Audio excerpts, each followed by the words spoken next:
अस्सलाम वालेकुम dear viewers. आज जो हम टॉपिक डिस्कस करने जा रहे हैं वो टाटोमरिज़म है। टाटोमरिज़म को समझने के लिए आपके पास जो प्रीवियस नॉलेज है उसमें आइसोमरिज़म के हवाले से जो आपने स्टडी किया हुआ टॉपिक है उसको थोड़ा सा आप रिवाइज़ कर लें, ताकि जब आइसोमरिज़म को आप रिमाइंड कर लेंगे तो फिर टाटोमरिज़म को समझने में आपके लिए आसानी होगी। तो ज़्यादा वक्त नहीं ज़ाया करेंगे और सीधे हम अपनी प्रेजेंटेशन की तरफ चलते हैं।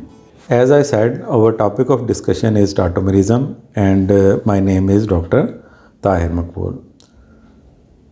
सो first of all, as per routine हम इसके ऑब्जेक्टिव्स के हवाले से बात कर रहे हैं। हम जिन क्वेश्चंस का इस लेक्चर के अंदर आंसर देने की कोशिश करेंगे, या दूसरे लफ्ज़ों में वो question after taking this lecture जिनके आंसर देने के आप काबिल हो जाएंगे आइडियली स्पीकिंग, वो है व्हाट इज़ टाटोमरिज़म, टाटोमरिज़म क्या होता है। और इसमें स्पेसिफ़िकली जो ज़्यादा हम जिसके साथ हमारी इंटरेक्शन होती है as far as organic chemistry is concerned, वो है कीटो इनोल टाटोमरिज़म। ठीक है, तो आपके आने वाले कोर्सेज के अंदर आपको बार बार कीटो इनोल टाटोमरिज़म की एग्जांपल्स भी मिलेंगी। तो उस हवाले से जो है हम कीटो इनोल टाटोमरिज़म को ज़्यादा फोकस करेंगे और उसकी ज़्यादा एग्जांपल्स हम डिस्कस करेंगे। सिमिलरली अब कीटो इनोल टाटोमरिज़म में जो कीटो फॉर्म का इनोल में जाना, इनोल का कीटो में आना, उसको हम टाटोमराइजेशन कहते हैं या इनोलाइजेशन कहते हैं। तो हम इसको भी डिस्कस करेंगे काफ़ी डिटेल के साथ, और इसके साथ साथ हम देखेंगे कि इनमें से कौन सी फॉर्म ज़्यादा स्टेबल है, और फिर हम कंपेयर करेंगे मुख्तलिफ़ कंपाउंड्स जो हैं डिपेंडिंग अपॉन देयर स्ट्रक्चर्स या सॉल्वेंट के उसके इनोल कंटेंट्स क्या हैं। ठीक है, और सॉल्वेंट का जो रोल इनोल कंटेंट्स के ऊपर है उसको भी हम डिस्कस करेंगे। फाइनली इंटर कन्वर्जन जो है उसके मुख्तलिफ़ मैकेनिज़म्स हैं 3, वो हम डिस्कस करेंगे। तो ये हमारे जो ऑब्जेक्टिव्स हैं इनको हम कवर करने की कोशिश करेंगे। सो मेरी कोशिश होती है कि स्ट्रेट वे चलने के बजाय पहले एक छोटी सी प्रॉब्लम आपके सामने रखी जाए और उस प्रॉब्लम की बेस पे फिर हम अपना जो भी कॉन्सेप्ट है उसको हम इंट्रोड्यूस करवाते हैं। तो टाटोमरिज़म के हवाले से भी मैं ऐसे ही चलूँगा, और यहाँ पे जो हम एग्जांपल डिस्कस करने चाहते हैं वो है इथाइल एसीटेट की। प्रीवियस क्लासेस में या एफएससी के ड्यूरिंग प्रैक्टिकल्स जब आप किसी भी अननोन ऑर्गेनिक कंपाउंड को आइडेंटिफाई करने के लिए आप मुख्तलिफ़ टेस्ट परफॉर्म करते हैं, केमिकल टेस्ट।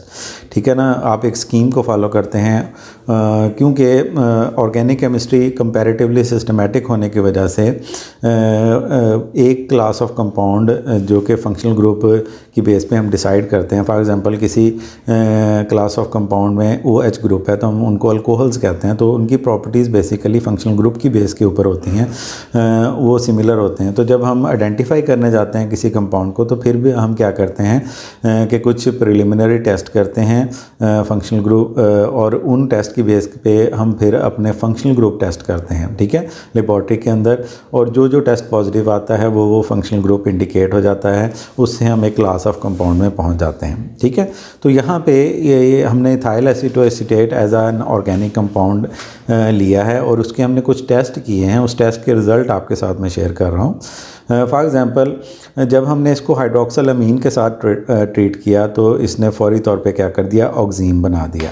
इसका मतलब क्या है कि ये प्रॉपर्टी है कीटोनिक ग्रुप की, कि वो कंपाउंड जिनके अंदर कीटो ग्रुप होता है वो normally on treatment with hydroxyl amine क्या कर देते हैं, ऑक्सान बना देते हैं। ठीक है, सिमिलरली फिर हमने इसको ट्रीट किया साइनोहाइड्रीन के साथ, तो इसने हाइड्रोजन साइनाइड HCN के साथ, तो इसने साइनोहाइड्रीन जो है वो हमारे पास प्रोड्यूस कर दी या बना दी।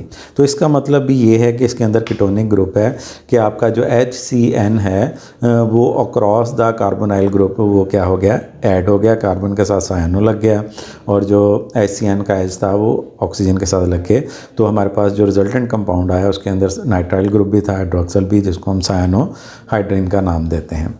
तो ये 2 टेस्ट इंडिकेट करते थे कि इसके अंदर कीटो ग्रुप है, और अगर हम इसके स्ट्रक्चर के अंदर जाएं तो डेफिनेटली वहाँ पे कीटोनिक ग्रुप मौजूद है, जो कि मैंने खोल के शो किया हुआ है। अगर आप ये देखें तो ये आपके पास कीटोनिक ग्रुप मौजूद है, तो यहाँ तक कोई प्रॉब्लम नहीं है। लेकिन मूविंग फॉरवर्ड हमने जब इसे ट्रीट किया विद सोडियम मेटल, हमने से मुराद ये मैं थ्योरी से लिया है ये सारी चीज़ें, तो जस्ट प्रपोज कर रहा हूँ ताकि आपको अंडरस्टैंडिंग डेवलप हो। तो फिर हमने इसको सोडियम मेटल के साथ ट्रीट किया, तो इसने क्या किया, हाइड्रोजन गैस इवॉल्व की और ये साल्ट के अंदर कन्वर्ट हो गया। ये प्रॉपर्टी जो है ये इंडिकेट करती है कि इसके अंदर हाइड्रोक्सल ग्रुप मौजूद है। अब इसको मैंने रेड लेबल किया है, इसका मतलब है कि हाइड्रोक्सल ग्रुप इंडिकेट तो हो रहा है, लेकिन जो स्ट्रक्चर हम यहाँ पे शो कर रहे हैं इथाइल एसीटोएसीटेट का, उसके अंदर तो कोई हाइड्रोक्सल ग्रुप नहीं है, कोई भी OH लिंकेज मौजूद नहीं है। तो इसलिए हमने इसको क्या कर दिया, इस ऑब्जर्वेशन को, इस इन्फ्रेंस को क्या कर दिया, रेड कर दिया। नेक्स्ट टेस्ट किया कि ब्रोमीन, जो एथेनॉलिक सोल्यूशन ऑफ ब्रोमीन के साथ उसको ट्रीट किया, तो उसने उसका कलर डिस्चार्ज कर दिया। अब ब्रोमीन सोल्यूशन का कलर डिस्चार्ज होना ये इंडिकेट करता है कि इसके अंदर ऑलिफेनिक डबल बॉन्ड मौजूद है, लेकिन अपेरेंटली स्ट्रक्चर के अंदर हमें कहीं भी कार्बन कार्बन डबल बॉन्ड नज़र नहीं आ रहा। और फाइनली जब हमने इसको न्यूट्रल फेरिक क्लोराइड के साथ ट्रीट किया तो it has given reddish violet colour, ठीक है। तो ये जो इंडिकेट करता है कि इसके अंदर इनोलिक ग्रुप है, यानी कि इसके अंदर एक डबल बॉन्ड भी मौजूद है और डबल बॉन्ड वाली कार्बन के ऊपर हाइड्रोक्सल ग्रुप भी मौजूद है, जिसको हम इनोलिक ग्रुप कहते हैं। ये आगे हम आपको बताएंगे।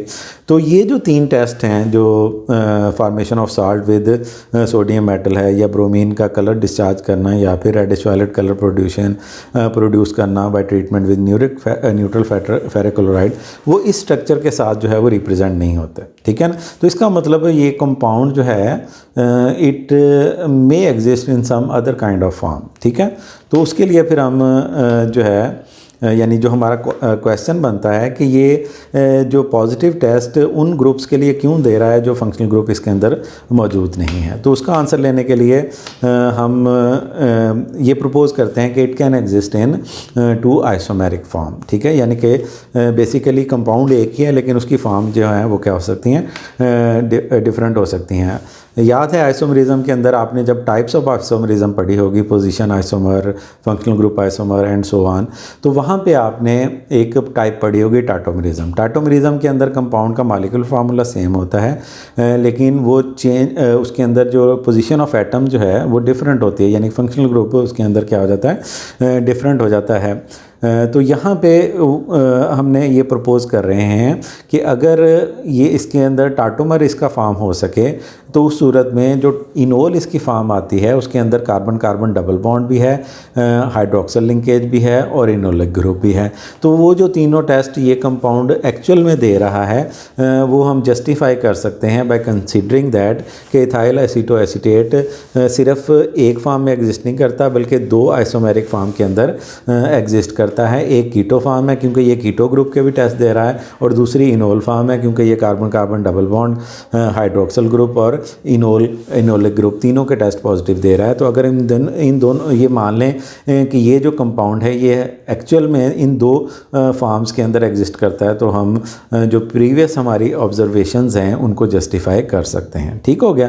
तो इसका मतलब ये हुआ कि हम जो हमारा जो क्वेश्चन है उसका आंसर दे सकते हैं by considering ethyl acetate exist in 2 tautomeric form, that is keto form and enol form. ठीक हो गया।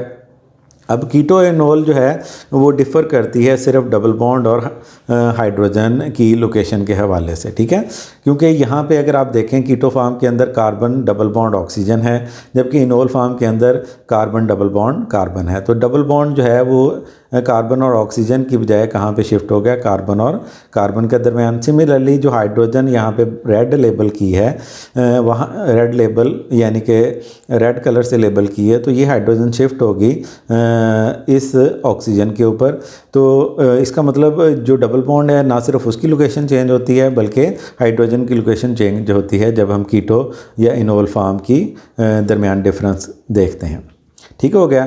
अब इन आइसोमर्स को हम नाम देते हैं किसका, टाटोमर्स का, और एक आइसोमर्स का दूसरे में कन्वर्ट होना उसको हम टाइटोमराइजेशन का नाम देते हैं। आपको पता है कि जब भी टाटोमर्स लिखते हैं उनके दरमियान हम ये डबल एरो लिखते हैं। ये शो करता है कि ये रिवर्सिबल रिएक्शन है, डायनामिक इक्विलिब्रियम है, कीटो फॉर्म इनोल में और इनोल फॉर्म कीटो में कन्वर्ट हो रही है, और एक इक्विलिब्रियम एस्टेब्लिश है इन दोनों फॉर्म्स के अंदर।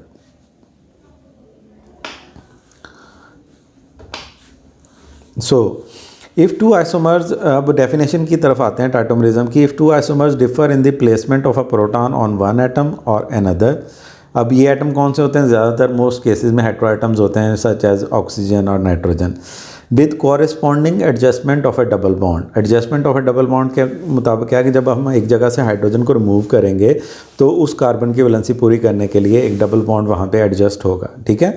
और इसी तरह जब हम हाइड्रोजन को ऑक्सीजन के ऊपर इम्प्लांट करेंगे तो जो ऑक्सीजन का डबल बॉन्ड है वो क्या होगा? वो भी एडजस्ट होगा into carbon carbon double bond, ठीक है। तो इस फिनोमेना को हम डेफिनेशन ये आप देख लीजिएगा। If two isomers differ in the placement of a proton on one atom और another atom with corresponding adjustment of a double bond, the phenomenon is refers to as tautomerism. और वो isomers जो हम लिखते हैं उनको हम नाम देते हैं टाटोमर्स का। सो अब कीटोइनोल टाटोमरिज्म की तरफ आते हैं। सबसे ज़्यादा कॉमन जो है वो कीटोइनोल टाटोमरिज्म है। ये उन कार्बोनाइल कंपाउंड के अंदर होता है जिनके अंदर अल्फ़ा हाइड्रोजन होती है। अल्फ़ा हाइड्रोजन कौन सी होगी? अल्फ़ा हाइड्रोजन वो हाइड्रोजन है जो कि जो आपका कार्बोनाइल कंपाउंड है उसके अल्फ़ा पोजीशन के ऊपर मौजूद जो कार्बन है उसके साथ लगी हुई है, क्योंकि यहाँ पे जो कार्बन के बिल्कुल एडजेसेंट कार्बन होती है, कार्बोनाइल कार्बन के एडजेसेंट कार्बन, इसको हम अल्फ़ा कार्बन का नाम देते हैं। और डेफिनेटली इसके साथ अटैच जो हाइड्रोजन्स होती हैं उनको हम अल्फ़ा हाइड्रोजन्स का नाम देते हैं। तो इस हाइड्रोजन का होना ज़रूरी है टाटोमरिज्म कीटोइनोल होने के लिए, क्योंकि इसी हाइड्रोजन ने क्या करना है? शिफ्ट होना है on to this oxygen atom, और ये जो कार्बन है ये इन्वॉल्व होगी for the formation of a double bond. So keto enol form के अंदर बहुत रैपिड इक्विलिब्रियम होता है, डायनेमिक इक्विलिब्रियम होता है। एक फार्म दूसरी फार्म में कॉन्टीन्यूसली क्या हो रही होती है? इंटर कन्वर्ट हो रही होती है। और दोनों फार्म साइमल्टेनियसली एग्जिस्ट करती हैं। नो डाउट उनकी रेशो इनोल फार्म की ज़्यादातर केसेस में बहुत कम होती है, लेकिन दोनों फार्म क्या हो रही होती हैं? एग्जिस्ट हो रही होती हैं। क्योंकि इथाइल एसीटोएसीटेट के केस में ये नहीं होता कि एक कंपाउंड सिर्फ एक फार्म में एग्जिस्ट कर रहा है, दोनों फार्म में एग्जिस्ट कर रहा है, तभी तो वो OH के भी टेस्ट दे रहा है, कार्बन कार्बन डबल बॉन्ड के भी टेस्ट दे रहा है, कार्बोनाइल का कीटो ग्रुप के भी टेस्ट दे रहा है, और इनोलिक ग्रुप के भी टेस्ट दे रहा है, ठीक है ना। सो सिर्फ ये लोकेशन ऑफ डबल बॉन्ड और हाइड्रोजन से एक दूसरे से डिफर करती हैं, एग्जिस्ट साइमल्टेनियसली करते हैं। नो डाउट उनकी जो रिलेटिव परसेंटेज है वो क्या हो सकती है कि बहुत कम हो सकती है, दूसरे की बहुत ज़्यादा हो सकती है, डिपेंडिंग अपॉन द स्टेबिलिटी। ये हम आगे जाके डिस्कस करेंगे। सो ये एक टेबल है। अब इसके अंदर हम देख रहे हैं कि कीटोइनोल फार्म में जो है ज़्यादातर केसेस जो हैं उनके अंदर जो इक्विलिब्रियम है वो लाई करता है टवर्ड्स द कीटो साइड, यानी कि कीटो फार्म जो है वो हाईएस्ट परसेंटेज में होती है। तो वो क्यों होती है? उसकी रीज़न ये है कि कीटो फार्म मोर स्टेबल है। रफली speaking it is 69 kilo joule per mole more stable than the keto form. अब ये 69 किलो जॉल पर मोल रफली कैसे आया? उसके लिए आपको देखना पड़ेगा कि जब कोई कीटो फार्म इनोल फार्म के अंदर जाती है तो कौन से बॉन्ड हैं जिनके अंदर चेंज हो रही होती है। अब देखें, यहाँ पे मैंने ब्लू लेबल किया डबल बॉन्ड। अब यहाँ ये पहले कार्बन ऑक्सीजन डबल बॉन्ड था, तो अब यहाँ पे कार्बन ऑक्सीजन सिंगल बॉन्ड हो गया, ठीक हो गया।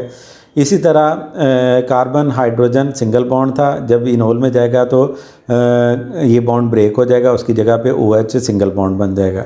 सिमिलरली ये कार्बन कार्बन सिंगल बॉन्ड किस में कन्वर्ट हो जाएगा? कार्बन कार्बन डबल बॉन्ड में। तो हम दोनों फार्म्स के अंदर जो बॉन्ड्स इन्वॉल्व हैं उनकी बेसिकली जो बॉन्ड एनर्जी है उसको सम अप कर लेते हैं रफली, ठीक है, और फिर उस एनर्जी को आपस में कंपेयर करते हैं। अब कीटो फार्म के अंदर देखें तो आपके पास एक कार्बन डबल बॉन्ड है जो कि चेंज होगा ड्यूरिंग दिस टाटोमराइजेशन। इसके अलावा कार्बन कार्बन सिंगल बॉन्ड है जो कि चेंज होगा ड्यूरिंग दिस टाटोमराइजेशन। इसके अलावा आपके पास कार्बन डबल बॉन्ड ऑक्सीजन है जो कि चेंज होगा इन दिस प्रोसेस। तो ये 3 बॉन्ड हैं जो कि जब कीटो से फार्म इनोल में जाएगी तो अंडर चेंज आएंगे। तो इन तीनों फार्म बॉन्ड्स की एनर्जी 1502 किलो जॉल पर मोल है, यानी कि कीटो फार्म अगर बन रही होगी तो इतनी एनर्जी रिलीज़ हो रही होगी, ठीक हो गया। और अगर कीटो से इनोल में जाना होगा तो इतनी एनर्जी हम सप्लाई करेंगे तो ये बॉन्ड ब्रेक होंगे, ठीक हो गया। सिमिलरली इनोल फार्म के अंदर देखें तो इनोल के अंदर OH है आपके पास जो कि ब्रेक होता है। इसी तरह carbon carbon double bond break होकर फिर कार्बन कार्बन सिंगल बॉन्ड बनता है। इसी तरह कार्बन सिंगल बॉन्ड ऑक्सीजन किस में जाता है? कार्बन डबल बॉन्ड ऑक्सीजन में। इसका मतलब क्या है कि जब इनोल फार्म बन रही होगी तो ये बॉन्ड बन रहे होंगे तो इतनी एनर्जी सिस्टम से बाहर आ रही होगी। अगर इनोल ने कीटो में जाना है तो इतनी एनर्जी हम देंगे तो फिर ये इनोल से किस में जाएगी? कीटो में जाएगी। तो अब हम जब देखते हैं तो 1502 किलो जॉल पर मोल एनर्जी रिलीज़ हो रही है जब कीटो फार्म बन रही है। और इनोल फॉर्मेशन के दौरान 1433 अमाउंट ऑफ एनर्जी रिलीज़ हो रही है। तो किस सिस्टम के अंदर एनर्जी ज़्यादा रिलीज़ हो रही है? कीटो फॉर्मेशन के अंदर। तो कीटो फार्म क्या होगी? ज़्यादा स्टेबल होगी। तो सिस्टम किसको प्रेफर करेगा? कीटो फार्म को प्रेफर करेगा। और डिफरेंस कितना आ गया? 69 किलो जॉल पर मोल। तो इसका मतलब कीटो फार्म का बनना के नतीजे में सिस्टम से 69 kilo joule per mole of energy ज़्यादा रिलीज़ होती है कंपेरेटिव टू इनोल फार्म। तो इसका मतलब कीटो फार्म कंपेरेटिवली क्या है? ज़्यादा स्टेबल है। ये जो अमाउंट्स हैं ये रफली एस्टिमेटेड हैं, ठीक हो गया। ये मुख्तलिफ कंपाउंड्स के अंदर इनके अंदर वेरिएशन आ सकती है, लेकिन अप्रॉक्सीमेट वैल्यू इसी के अराउंड रहेगी। सो अब ये तय हो गया कि ज़्यादातर केसेस के अंदर क्या है, जो कीटो फार्म है वो ज़्यादा स्टेबल है। So enol tautomer is much less stable than the keto tautomer. आप एग्जांपल देख लें, एसीटोन के अंदर एसीटोन के अंदर कीटो इनोल टाटोमरिज्म पॉसिबल है, लेकिन 99.9% उसके अंदर अगर आप देखेंगे तो कीटो फार्म है। ये एक्सपेरिमेंटली ऑब्जर्व्ड है। और 0.1% जो है वो इनोल टाटोमर एग्जिस्ट कर सकता है। सो एक्वस सोल्यूशन, ये जो सारी रेशो है ये एक्वस सोल्यूशन की है। An aqueous solution of acetone exist as an equilibrium mixture of 99% keto 0.9% keto tautomer and less than 0.1% enol tautomer. तो इससे साबित होता है कि कीटो फार्म इतनी ज़्यादा स्टेबल है कि 99.9%, यानी कि आपके पास जो वाटर के अंदर अगर एसीटोन डालें तो बहुत कम फ्रैक्शन जो है उसका क्या होगा? इनोल फार्म के अंदर मौजूद होगा। अब बीटा डाइकीटोन के केस में आते हैं। बीटा डाइकीटोन के केस में भी कीटो फार्म ही डोमिनेट करती है, लेकिन जो सिंपल कीटोन है उनको अगर हम कंपेयर करें बीटा डाइकीटोन्स के साथ तो उनके अंदर सिंपल कीटोन के अंदर इनोल फार्म बहुत कम होती है, जबकि बीटा डाइकीटोन के अंदर इनोल फार्म की परसेंटेज कंपैरेटिवली क्या होती है? ज़्यादा होती है। फॉर एग्जांपल इस केस के अंदर देखें, ओवरऑल देखें तो नो डाउट कीटो फार्म क्या कर रही है? डोमिनेट कर रही है। लेकिन अगर हम परसेंटेज को कंपेयर करें एसीटोन के साथ तो वहाँ पर क्या था? ओनली 15% क्या थी? ओनली लेस देन 1 जो 0.1% है वो आपकी क्या थी? इनोल फार्म थी। अब यहाँ पे 15% इनोल फार्म है। तो इसकी रीज़न इसके स्ट्रक्चर से आपको होती है कि जब कीटो से इनोल के अंदर फार्म जा रही है तो रिज़ल्ट के तौर पे क्या एक हाइड्रोजन बॉन्ड डेवलप हो रहा है कि इसके दरमियान वो डबल ये जो कीटो फार्म जब ये जो C डबल बॉन्ड O है ये बॉन्ड जब ब्रेक हुआ और उसकी जगह पे ये OH बॉन्ड एस्टेब्लिश हुआ तो ये जो H है ये इस जो हम साए वाले एक कार्बन छोड़ के जो कार्बोनाइल ऑक्सीजन है उसके साथ क्या कर सकता है? हाइड्रोजन बॉन्ड बना सकता है, चिलेशन कर सकता है। ये हम प्रीवियस टॉपिक के अंदर ऑलरेडी डिस्कस कर रहे हैं। तो ये इंट्रामॉलिक्यूलर हाइड्रोजन बॉन्डिंग चिलेशन को लीड कर रही है, रिंग फॉर्मेशन को लीड कर रही है। दूसरे लफ्ज़ों में इनोल टाटोमर को क्या कर रही है? स्टेबलाइज कर रही है। लेकिन स्टिल कीटो फार्म क्या करेगी? डोमिनेट करेगी कि नो डाउट एनर्जेटिकली कीटो फार्म आपकी क्या है? ज़्यादा स्टेबल है। लेकिन नॉर्मल कीटोन से इसकी परसेंटेज इनोल की कंपेरेटिवली थोड़ी सी क्या ज़्यादा हो जाएगी due to this hydrogen bonding. So the enol tautomer is stabilized by intramolecular hydrogen bonding and by conjugation of the carbon-carbon double bond with second carbonyl group. अब ये जो डबल बॉन्ड है जब ये कार्बन कार्बन डबल बॉन्ड इधर आ गया तो ये इस कार्बोनाइल के साथ क्या आ गया? इन कॉन्जुगेशन में आ गया। Double bond single bond double bond. तो एक फैक्टर ये है कि ये डबल बॉन्ड बनने से कॉन्जुगेशन सिस्टम के अंदर आ रही है क्योंकि ये दोनों आपस में कॉन्जुगेशन के अंदर नहीं है। और दूसरी रीज़न इंट्रामॉलिक्यूलर हाइड्रोजन। तो ये दोनों रीज़न मिलके जो एनर्जेटिकली अनफेवरेबल इनोल फार्म है उसकी परसेंटेज को सिंपल कीटोन से थोड़ा सा क्या कर देती हैं? इंक्रीज़ कर देती हैं। ठीक हो गया। सो फिनोल्स का केस डिस्कस करते हैं। फिनोल के केस में कीटो और इनोल फार्म एग्जिस्ट हो सकती हैं, लेकिन यहाँ पे एक और ड्रामेटिक चेंज आती है कि इनोल टाटोमर यहाँ पे मोर स्टेबल हो जाता है दैन कीटो टाटोमर। उसकी रीज़न क्या है? नो डाउट बॉन्ड्स तो वही इन्वॉल्व हैं, एनर्जेटिकली डिफरेंस तो वही है, लेकिन यहाँ पे जो इनोल फार्म है कीटो से इनोल के अंदर जाना बहुत ज़्यादा फेवरेबल क्यों हो जाता है कि कीटो से इनोल बनने के बाद जो सिस्टम बनता है वो एरोमेटिक सिस्टम बन जाता है। ठीक है कि इसके अंदर तीन यानी odd number of pairs of pi electron हो जाते हैं जो कि लीड करते हैं टुवर्ड्स दी एरोमेटिसिटी या एरोमेटिक कंपाउंड की तरफ। एरोमेटिसिटी हमारा अलहदा से टॉपिक है, उसके अंदर हम बाकायदा क्राइटेरिया फॉर एरोमेटिसिटी पढ़ेंगे। बहरहाल यहाँ पे आप ये जहन में रखें कि इस कीटो फार्म का इनोल के अंदर जाना लीड करता है, एरोमेटिसिटी इम्पार्ट करता है कंपाउंड को। ठीक है ना। तो नतीजे के तौर पर aromatic compound comparatively non aromatic से क्या होते हैं? ज़्यादा स्टेबल होते हैं। इस वजह से जो इनोल टाटोमर है वो कीटो टाटोमर से क्या हो जाता है, ज़्यादा स्टेबल होता है। तो फिनोल के केस में इनोल टाटोमर डोमिनेट करता है। ये तकरीबन 100% आगे इसकी परसेंटेज भी बताऊंगा। तकरीबन 100% इसकी इनोल फार्म होती है फिनोल के केस के अंदर। रीज़न क्या है कि फिनोल अगर होगी यानी कि इनोल फार्म होगी तो वो क्या होगी, एरोमेटिक होगी। कीटो फार्म होगी तो वो क्या होगी, नॉन एरोमेटिक होगी। यहाँ पे एनर्जी का कंपैरिजन भी है। नो डाउट बॉन्ड एनर्जी के केस में तो कीटो के अंदर से ज़्यादा एनर्जी रिलीज़ हो रही है, तो कीटो फार्म की एनर्जी कम है कंपैरेटिवली, तो ये ज़्यादा स्टेबल है। लेकिन रेजोनेंस एनर्जी की जब हम कंपैरिजन करते हैं तो कीटो के अंदर सिर्फ 2 बॉन्ड डीलोकलाइज्ड हैं रिंग के अंदर, जबकि यहाँ पे रिंग के अंदर 3 बॉन्ड डिलोकलाइज हो जाते हैं। ठीक है, तो इसकी रेजोनेंस एनर्जी जो फिनोल यानी कि इनोल टाटोमर की है वो -146 किलो जॉल पर मोल है, यानी कि इतनी अमाउंट एक्स्ट्रा रिलीज़ हो जाएगी इनोल बनने पे due to the fact that compound is getting into aromatic compound. ठीक है ना, तो उसके अंदर एरोमेटिसिटी इम्पार्ट होने की वजह से। तो फिर जब हम इस एनर्जी की टोटल एनर्जी इनकी कैलकुलेट करेंगे तो इनोल के जब इनोल बन रही है तो इतनी अमाउंट ऑफ एनर्जी यानी कि 1579 किलो जॉल पर मोल एनर्जी ज़्यादा रिलीज़ हो रही है, और कीटो फार्म के केस में 1523 किलो जॉल पर मोल एनर्जी ही रिलीज़ हो रही है। तो यहाँ पे डिफरेंस आ जाता है -57 किलो जॉल पर मोल का इन फेवर ऑफ फिनोल। तो इस वजह से यहाँ पे फिनोल के केस में इनोल जो है वो टाटोमर क्या होगा, कंपैरेटिवली मोर स्टेबल होगा। अब यहाँ पे ये टेबल देख लीजिएगा, ये आपके लिए मतलब रिकॉर्ड के लिए है कि इस टेबल के अंदर मुख्तलिफ कार्बोनाइल कंपाउंड है और यहाँ पे इनोल की परसेंटेज दी गई है। जहाँ पे एस्टेरिक का मतलब क्या है, लेस देन 1 ppm, यानी कि 1 ppm 1 पार्ट पर मिलियन से भी कम उसकी अमाउंट इनोल फार्म की एसीटोन के अंदर होती है।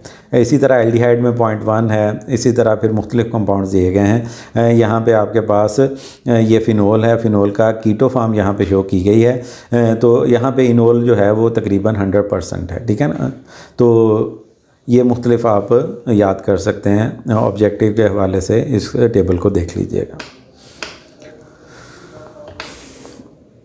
अब सॉल्वेंट जो है वो अफेक्ट करता है इनोल कंटेंट्स को। एक कंपाउंड है, उसके enol contents pure liquid form में, उनकी परसेंटेज कोई और है। जैसे ही आप सॉल्वेंट चेंज करते जाएंगे परसेंटेज चेंज होती जाएगी। ठीक है, क्योंकि जो सॉल्वेंट है वो बहुत ज़्यादा अफेक्ट करता है इनोल फॉर्म को स्टेबलाइज करने के लिए।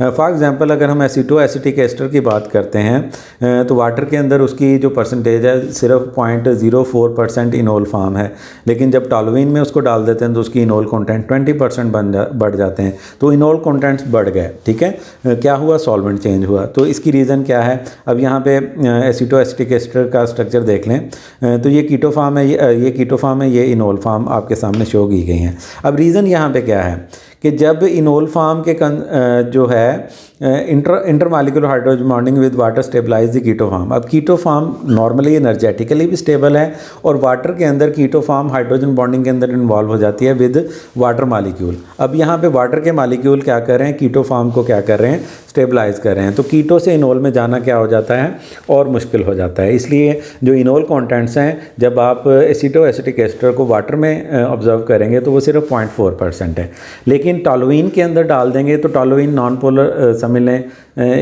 उसकी पोलैरिटी वाटर की निस्बत बहुत कम है। दूसरा, टॉलुइन के अंदर आप एक्सपेक्ट नहीं करते कि उसके वो हाइड्रोजन बॉन्डिंग करेगा। तो इस वजह से क्या होगा कि जब हम टॉलुइन के अंदर इसको डालेंगे तो उसके कंटेंट्स बढ़ जाते हैं। क्यों, क्योंकि जो जब ये टॉलुइन के अंदर एसिटोएसिटिक एस्टर होगा वो इंटरमॉलिक्यूलर हाइड्रोजन बॉन्डिंग नहीं करेगा, यानी कि मॉलिक्यूल्स लेस अवेलेबल हो जाएंगे towards the intermolecular hydrogen bonding with water molecule, क्योंकि वो इंट्रामॉलिक्यूलर हाइड्रोजन बॉन्डिंग के अंदर इन्वॉल्व हो जाएंगे। अब यहाँ पे देखें ये जो इनोल फार्म है, अब ये क्या है, ये चिलेशन, पहले भी ये स्ट्रक्चर आपको बता के आया हूँ कि इनोल फार्म ने क्या किया, हाइड्रोजन अपना इन्वॉल्व कर लिया विद ये जो आपकी बीटा पोजीशन के ऊपर कार्बोनाइल ऑक्सीजन है इसके साथ इन्वॉल्व होगी। ठीक है ना, तो यहाँ पे इनोल फार्म क्या होगी, उसको ज़्यादा टाइम मिल गया in order to involve in internal hydrogen bonding. जबकि वाटर में जब डालेंगे तो वो इंटरनल हाइड्रोजन बॉन्डिंग करने के लिए उसके पास कोई टाइम नहीं, क्यों? क्योंकि वो इंटर मालिक्यूलर हाइड्रोजन बॉन्डिंग के अंदर वाटर मालिक्यूल के साथ इन्वॉल्व हो जाएगी। तो वाटर मालिक्यूल कीटो फॉर्म के साथ क्या करेंगे? इंटर मालिक्यूलर हाइड्रोजन बॉन्डिंग करेंगे। जब टॉलुइन के अंदर डालेंगे तो सॉल्वेंट मालिक्यूल कीटो फॉर्म के साथ कोई इंटर मालिक्यूलर हाइड्रोजन बॉन्डिंग नहीं कर रहा, तो फिर मालिक्यूल आपस में चिलेशन करेगा तो इनॉल फॉर्म के कॉन्टेंट्स क्या हो जाएंगे? इंक्रीज हो जाएंगे। ठीक हो गया। सो ये जो स्ट्रक्चर है ये वाटर के अंदर लेस लाइकली है, मोर लाइकली क्या है? टॉलुइन के अंदर है। इसलिए टॉलुइन के अंदर इस स्ट्रक्चर का बनना ज़्यादा फिजिबल है। इस वजह से इनोल कॉन्टेंट्स टॉलुइन के अंदर 20% है, जबकि वाटर के अंदर 0.4% है। ठीक है। तो सॉल्वेंट के इफेक्ट को एक्सप्लेन करने के लिए एक और एग्जांपल का टेबल है। एसिटाइल एसीटोन जो है वो डिफरेंट जो सॉल्वेंट हैं उसके अंदर इनोल कंटेंट्स यहाँ पे शो किए गए हैं। ये प्योर जब एसिटाइल एसीटोन होगी तो इसके अंदर 80% इनोल फॉर्म होगी। क्यों? क्योंकि जो यहाँ पे चिलेशन जो है वो होगी इंट्रामालिक्यूलर हाइड्रोजन बॉन्डिंग की वजह से। वाटर के अंदर डाल देंगे तो इंटरमालिक्यूलर हाइड्रोजन बॉन्डिंग की वजह से ये 15% होगी। एसीटोनाइट्राइल में इसके 58% हो गए। हेक्सेन के अंदर चूँकि इसको बहुत ज़्यादा मौका मिल गया इंटरमालिक्यूलर हाइड्रोजन बॉन्डिंग का, तो ये 92% हो गए। ठीक हो गए। तो यहाँ पे ये मुख्तलिफ सॉल्वेंट के अंदर चेंज इनोल कंटेंट्स हो सकते हैं, और यहाँ पे ये जो है ये पूरा टेबल इसको एक्सप्लेन करता है, उसको जस्टिफाई करता है। ये जनाब एसिटाइल एसीटोन है, उसका स्ट्रक्चर है। वाटर के अंदर जो उसकी इनोल कंटेंट्स है उसकी परसेंटेज 15% है, और ये इनोल की जो चिलेशन है वो आपको शो की गई है।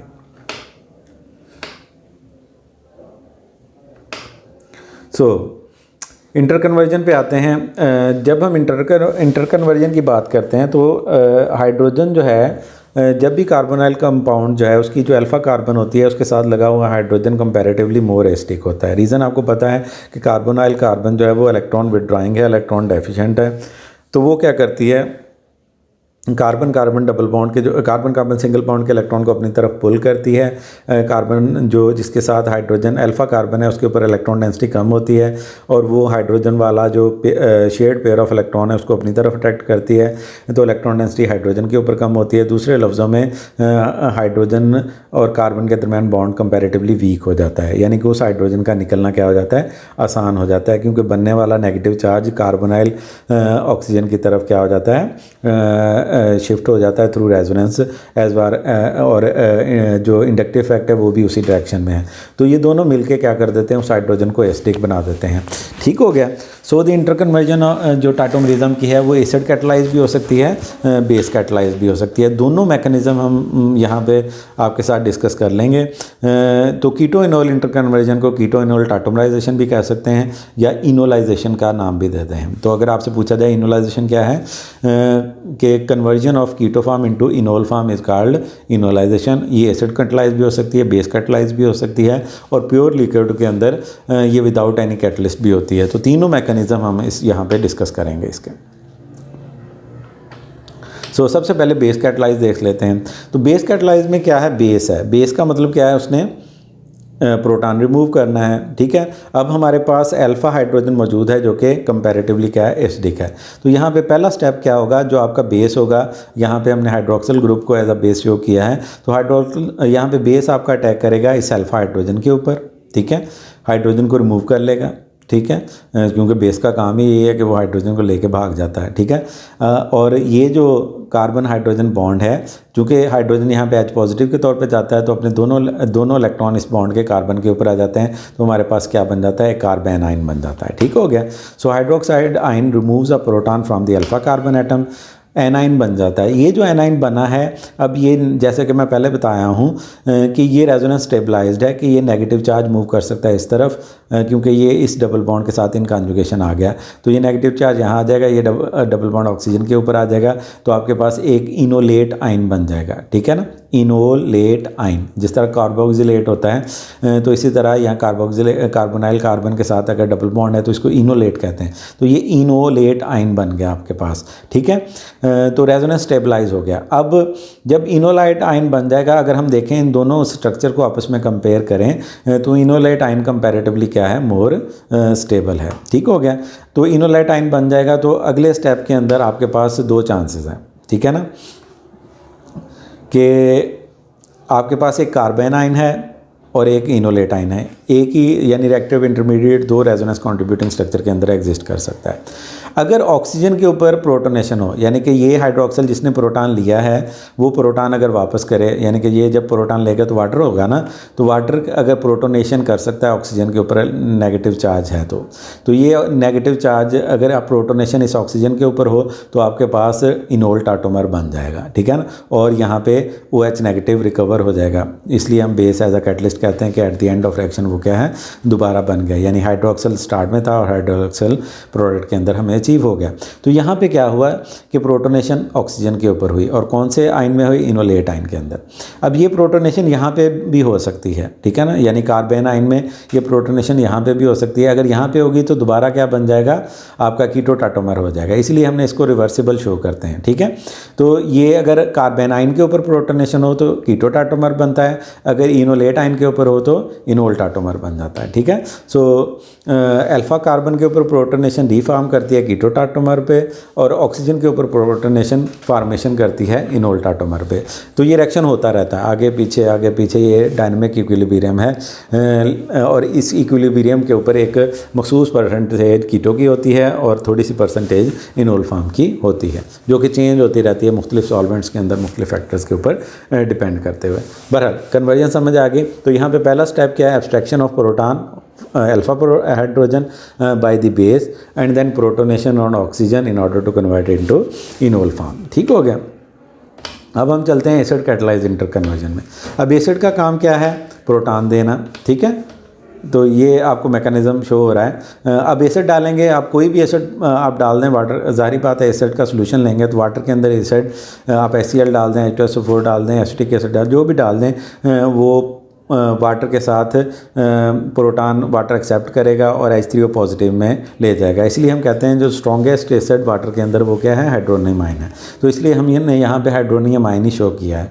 तो ये समझ लें आपका एसिड है जो कि क्या है, प्रोटॉन डोनेट कर रहा है।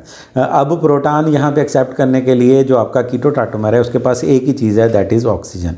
तो ऑक्सीजन के पास आपको पता है कि लोन पेयर मौजूद है, it can accept this proton, ठीक है। अब ये प्रोटॉन एक्सेप्ट कर लेगा, डेफिनेटली इसने कोऑर्डिनेट कोवलेंट बॉन्ड बनाना है हाइड्रोजन के साथ, तो इसके ऊपर क्या आ जाएगा, पॉजिटिव चार्ज आ जाएगा, ठीक है। तो ये पहला स्टेप यहाँ पे प्रोटोनेशन होगा। याद रहे पिछले मैकेनिज्म के अंदर दूसरा स्टेप क्या था, प्रोटोनेशन था, यहाँ पे पहला स्टेप प्रोटोनेशन है। जब प्रोटोनेशन हो जाएगी तो उसके बाद ये जो वाटर मॉलिक्यूल है, अब इसके पास दो चॉइसेस हैं, या तो ये अल्फ़ा हाइड्रोजन रिमूव कर सकता है फ्रॉम अल्फ़ा कार्बन एटम, या फिर ये वो हाइड्रोजन रिमूव कर सकता है जो कि ऑक्सीजन के ऊपर अभी नई लगी है, ठीक है ना। तो दोनों ही हो सकते हैं। अगर ये अल्फ़ा हाइड्रोजन को रिमूव करता है तो ये कन्वर्ट कर देगा इस कंपाउंड को इनोल टाटोमर्स के अंदर, ठीक है। और लेकिन अगर ये वाला प्रोटॉन जो ऑक्सीजन के ऊपर है उसको रिमूव करता है तो दोबारा कीटो टाटोमर बन जाएगा। दोनों ही काम होते हैं, ये रिएक्शन आगे भी जाता है पीछे भी जाता है, इसलिए हम इसको रिवर्सिबल शो करते हैं। तो अब यहाँ पे सेकंड स्टेप क्या हो गया, एब्स्ट्रैक्शन ऑफ प्रोटॉन होगी फ्रॉम अल्फा हाइड्रोजन। तो अब अगर आप देखें तो बेस कैटलाइज में पहले एब्स्ट्रैक्शन ऑफ अल्फा हाइड्रोजन है और फिर प्रोटोनेशन है। अब यहाँ पे क्या है, पहले प्रोटोनेशन है और फिर एब्स्ट्रैक्शन ऑफ अल्फा हाइड्रोजन है। तो ये दोनों एक दूसरे के क्या हैं, रिवर्स्ड हैं। एसिड कैटलाइज्ड हो या बेस कैटलाइज्ड हो, ये दोनों एक दूसरे के रिवर्स्ड हैं। तो दोनों सूरतों में कीटो फॉर्म इनोल में जाएगी, इनोल फॉर्म कीटो में आ सकती है, ठीक है।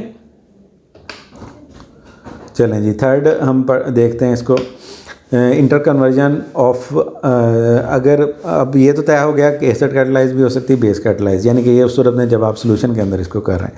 लेकिन अगर आपके पास प्योर लिक्विड है, ना कोई एसिड है उसके अंदर, ना कोई बेस है, तो फिर भी तो ये फॉर्म्स जो है इंटर कन्वर्ट होती रहती हैं, डायनामिक इक्विलिब्रियम इनके अंदर मौजूद होता है। तो फिर ये कैसे होती हैं, तो वहाँ पे फिर ऑटोप्रोटोलाइसिस होता है। ऑटोप्रोटोलाइसिस का मतलब है कि जिस तरह आप लोग मतलब शतरंज खेलते हैं या लूडो खेलते हैं या कोई भी गेम खेलते हैं, तो समटाइम ये होता है कि कोई साथ खेलने वाला नहीं है, तो आप ही आपस में आप खुद ही आपस में खुद ही खेलना शुरू कर देते हैं अपने साथ ही, ठीक है।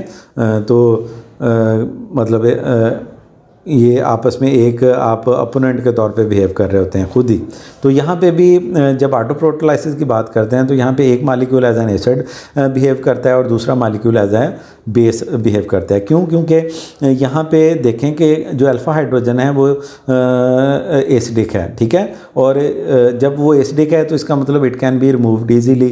जब ये रिमूव ईजिली हो सकता है तो इसका मतलब अगर दूसरा मालिक्यूल उसके जहन में आया कि आज मैं थोड़ा सा बेस बन के दिखाऊं, तो वो किसी दूसरा मालिक्यूल जो अभी बेस बनने के मूड में नहीं है उससे हाइड्रोजन ले सकता है, ठीक है। तो यहाँ पे भी यही हुआ कि ये सेम मालिक्यूल है, उसको मैंने दो तरीके से लिखा है। जो अल्फ़ा हाइड्रोजन है यहाँ पे इसको एक मालिक्यूल ए के अंदर उसको क्या कर दिया है, रेड लेबल कर दिया है, और मालिक्यूल बी जो ब्लू है उसके अंदर उसको ब्लैक लेबल कर दिया। तो यहाँ पे बी मालिक्यूल क्या कर रहा है, हाइड्रोजन रिमूव कर रहा है ए मालिक्यूल से, ठीक है। So the carbonyl oxygen of molecule B removes a proton from alpha carbon of the other molecule, ठीक हो गया। अब ये जब इस कार्बन से हाइड्रोजन रिमूव होगा तो ये यहाँ पे अटैच हो जाएगा। अब चूंकि यहाँ पे इसने हाइड्रोजन को एज पॉजिटिव रिमूव किया है तो कार्बन के ऊपर नेगेटिव चार्ज आ जाएगा। अब ये जो नेगेटिव चार्ज है ये आपको पता है ये रेजोनेंस स्टेबलाइज है, अब पीछे पड़ा है, ठीक है। अब ये बन गया इंटरमीडिएट आपके पास।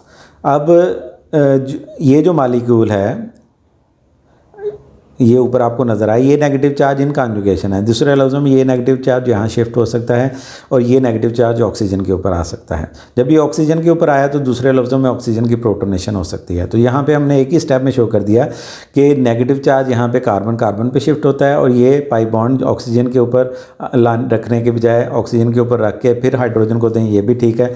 यहाँ पर मैंने डायरेक्ट ही शो कर दिया कि ये पाई बॉन्ड इसने क्या किया, ये हाइड्रोजन क्या कर दिया, एब्स्ट्रैक्ट कर लिया, ठीक है। तो दूसरे स्टेप पे दूसरा मालिक्यूल का अल्फ़ा हाइड्रोजन पहले मालिक्यूल ने ये ऐसे ही बदला कि एक मालिक्यूल ने थप्पड़ मारा, उसका हाइड्रोजन ले लिया। अब जिसके थप्पड़ लगा हुआ था उसने क्या किया, दूसरे मालिक्यूल से उसका हाइड्रोजन अल्फ़ा हाइड्रोजन छीन लिया, ठीक है। ये इसी तरह है। अब यहाँ पे बी मालिक्यूल ने ए मालिक्यूल का अल्फ़ा हाइड्रोजन छीना है और यहाँ पे ए मालिक्यूल ने बी मालिक्यूल का अल्फ़ा हाइड्रोजन छीना है। तो जो ब्लैक हाइड्रोजन बी पे था अब वो ए के ऑक्सीजन के ऊपर आ गया प्रोडक्ट के अंदर, और जो रेड हाइड्रोजन ए के पास था अब वो बी के ऑक्सीजन के ऊपर आ गया, और दोनों मालिक्यूल किसके अंदर कन्वर्ट हो गए, इनोल के अंदर कन्वर्ट हो गए हैं, ठीक है। तो ये ऐसे ही है, पहले स्टेप पे abstraction of proton by one molecule है, फिर दूसरे स्टेप पे भी abstraction of proton from by other molecule है, और दोनों ही एट द एंड किस में कन्वर्ट हो जाएंगे, इनोल फॉर्म के अंदर। तो ये कहानी चलती रहती है, कीटो से इनोल, इनोल से कीटो में ये डायनामिक इक्विलिब्रियम एस्टेब्लिश रहता है, ठीक हो गया। सो ये जो मैं बता चुका हूँ उसी को मैंने स्टेटमेंट में भी लिख दिया ताकि आपको याद करने में समझने में आसानी हो, ठीक है। तो इसको मैं दोबारा रिपीट नहीं करता, मैं आगे चलता हूँ। तो काफ़ी डिस्कशन होगी कीटोइनोल के हवाले से। तो टाटोमरिज्म जो है ये सिर्फ कीटोइनोल नहीं है और बहुत सारी टाइप हैं, एफएससी के अंदर भी आपने देखी होंगी। तो इसमें 3 टाइप्स उनकी जस्ट एग्जांपल हैं। मैं इस टॉपिक को इतना ज़्यादा खींचना नहीं चाहता क्योंकि जो कोर्स कंटेंट्स हैं उसके अंदर रहना है, तो मैं इसको एक ही टॉपिक के अंदर कवर करना चाहता हूँ एक ही लेक्चर के अंदर। तो जो बाकी एग्जाम्पल्स हैं उसकी सिर्फ एक एग्जाम्पल दी है और मैंने बता दिया कौन सी फार कंपैरेटिवली ज़्यादा स्टेबल है, तो इसको बस जस्ट देख लीजिएगा। फॉर एग्जांपल नाइट्रोसो ऑक्साइम टाटोमरिज्म है, तो इसके अंदर ये नाइट्रोसो फॉर्म जो है इंटर कन्वर्ट होती है इनटू ऑक्साइम। अब यहाँ पे भी आप देखें ये अल्फ़ा हाइड्रोजन जो है ये शिफ्ट होता है इनटू दिस ऑक्सीजन एटम और ऑक्सीम के अंदर ये चला जाता है। अब यहाँ पे ऑक्सीम कंपैरेटिवली क्या है, ज़्यादा स्टेबल है नाइट्रोसो से। दूसरी जो एग्जांपल है that is nitro aci nitro tautomerism है। अब यहाँ पे आपके पास ये नाइट्रो ग्रुप है, आपको पता है NO2 नाइट्रो ग्रुप को कहते हैं। तो ये अल्फ़ा हाइड्रोजन मौजूद है, ये क्या करती है एक ऑक्सीजन के ऊपर शिफ्ट हो सकती है, ठीक है ना। तो ये डबल बॉन्ड इधर आएगा, नो डाउट। अगर आप ये नहीं कह सकते कि ये इस पर शिफ्ट हो जाए, तो ये डबल बॉन्ड इधर आएगा तो नाइट्रोजन के 5 रेजोनेंस बॉन्ड बन जाएंगे जो कि लीवर स्ट्रक्चर नहीं है। तो इसलिए इस हाइड्रोजन को आपने ये डबली बॉन्डेड ऑक्सीजन के ऊपर शिफ्ट करके इसका डबल बॉन्ड जो है ये नाइट्रोजन के ऊपर ले आना है। ये पॉजिटिव ख़त्म होगा लेकिन साथ ही ये बॉन्ड जब यहाँ शिफ्ट होगा तो नाइट्रोजन के ऊपर पॉजिटिव आ जाएगा। तो यहाँ पे भी बेसिकली कीटो इनोल फार्म की तरह ही टाटोमरिज्म हो जाएगा, लेकिन यहाँ पे इसको नाइट्रो और एसी नाइट्रो का नाम देंगे। यहाँ पे नाइट्रो फार्म कंपैरेटिवली क्या है, मोर स्टेबल है। जो तीसरी एग्जांपल है दैट इज़ इमीन एंड अमीन टाटोमरिज्म है। इसके अंदर आपका जो आईमीन है वो कन्वर्ट होता है इनटू एनामाइन, ठीक है ना। तो यहाँ पे C डबल बॉन्ड N समय ले रोल प्ले करता है और ये हाइड्रोजन जो है इस कार्बन के, ये अल्फ़ा कार्बन के ऊपर लगा हुआ अल्फ़ा हाइड्रोजन इस नाइट्रोजन के ऊपर शिफ्ट होता है with corresponding adjustment of double bond enamine बन जाता है। अब यहाँ पे इमीन आपका जो है कंपैरेटिवली एनामाइन की निस्बत मोर स्टेबल है। तो ये 3 और जो टाटोमरिज्म की एग्जांपल्स हैं। तो फोकस आपका इनोल कीटो इनोल के ऊपर है, उसी को हमने डिटेल से उनके मैकेनिज्म, स्टेबिलिटी, एवरीथिंग हमने डिस्कस की है। तो काफ़ी लंबा लेक्चर हो गया। तो बेसिक कॉन्सेप्ट के हवाले से जो डिस्कशन है वो मैं आज यहाँ पे ख़त्म करना चाहता हूँ। ये जितने भी कॉन्सेप्ट्स थे इनको आपने अंडरस्टैंड करने की कोशिश करनी है, इनको याद करने की कोशिश नहीं करनी, ठीक है। अगर ये कॉन्सेप्ट आप अंडरस्टैंड कर जाएंगे तो फ्यूचर में आपने जो थारोली ऑर्गेनिक केमिस्ट्री पढ़नी है और जिन लोगों ने स्पेशलाइजेशन के अंदर जाना है उनके ये कॉन्सेप्ट 100% क्लियर होना ज़रूरी है, ठीक है ना। क्योंकि फिर किसी जगह पे कोई कॉन्सेप्ट अप्लाई करेंगे, किसी जगह पे कोई कॉन्सेप्ट, कोई मैकेनिज्म एक्सप्लेन करेंगे, उसके अंदर हाइड्रोजन बॉन्डिंग के बेस पे आप इंटरमीडिएट को एक्सप्लेन कर रहे हैं, रेजोनेंस की बेस पे एक्सप्लेन कर रहे हैं, इंडक्टिव इफेक्ट की बेस पे एक्सप्लेन कर रहे हैं। तो ये जब आपके पास क्रिस्टल क्लियर ये कॉन्सेप्ट होंगे तो उन मैकेनिज़म्स को, उन रिएक्शंस को, उन प्रॉब्लम्स को समझने में आपके लिए क्या होगी, आसानी होगी। तो ये तकरीबन ऑलमोस्ट 13 के करीब लेक्चर बनते हैं जो कि मेरे यूट्यूब चैनल पे अवेलेबल हैं। आप इसको 1 बाय 1 थारोली देखें। जो लोग नए व्यूअर्स हैं वो भी इसको थारोली देखें, स्टेप वाइज देखें, लेक्चर वाइज देखें, डेट वाइज देखें और इसको अंडरस्टैंड करने की कोशिश करें। अगर आपको कुछ समझ आए या मेरे इस लेक्चर के बाद आपके नॉलेज में कोई 1-8% इजाफा हो गया हो तो आप इस वीडियो को लाइक भी कर सकते हैं, चैनल को सब्सक्राइब कर सकते हैं और कमेंट्स के अंदर अपना फीडबैक दे सकते हैं। अब टिल नेक्स्ट लेक्चर, अल्लाह हाफिज़। इंशाल्लाह नए जो लिस्ट है या नए टॉपिक के साथ इंशाल्लाह दोबारा वीडियो के साथ हम हाज़िर होंगे। तब तक के लिए अल्लाह हाफिज़, फ़ी अमान अल्लाह।